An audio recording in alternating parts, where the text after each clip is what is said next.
settembre iniziamo la nostra 10ª tappa qui a Cesarò, siamo già in provincia di Messina e da Cesarò ci porteremo a Randazzo.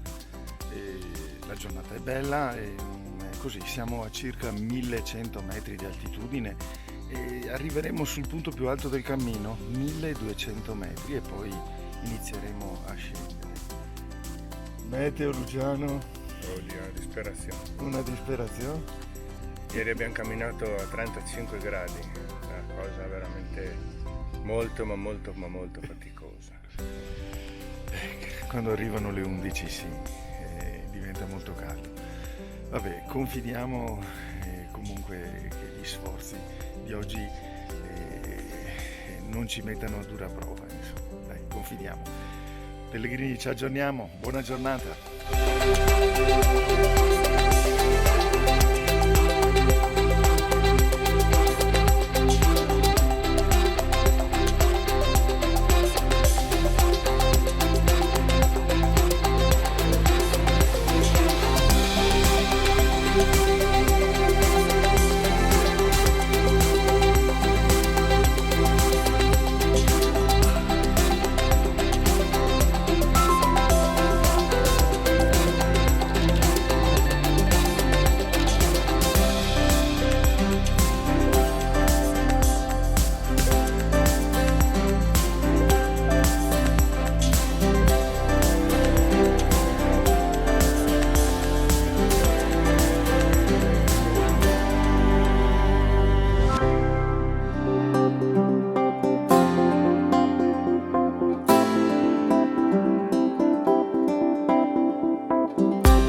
Pellegrini, buona serata. Buonasera.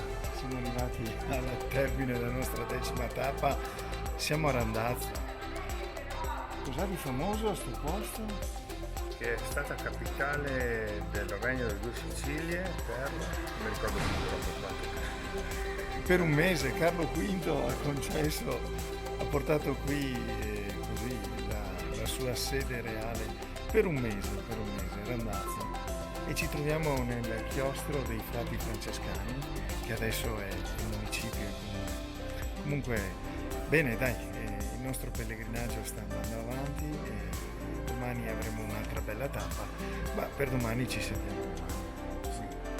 Luciano dice che pioverà, ma speriamo. Le previsioni mettono acqua. Vediamo. Da Randazzo è tutto. Buonanotte Pellegrini. Ciao.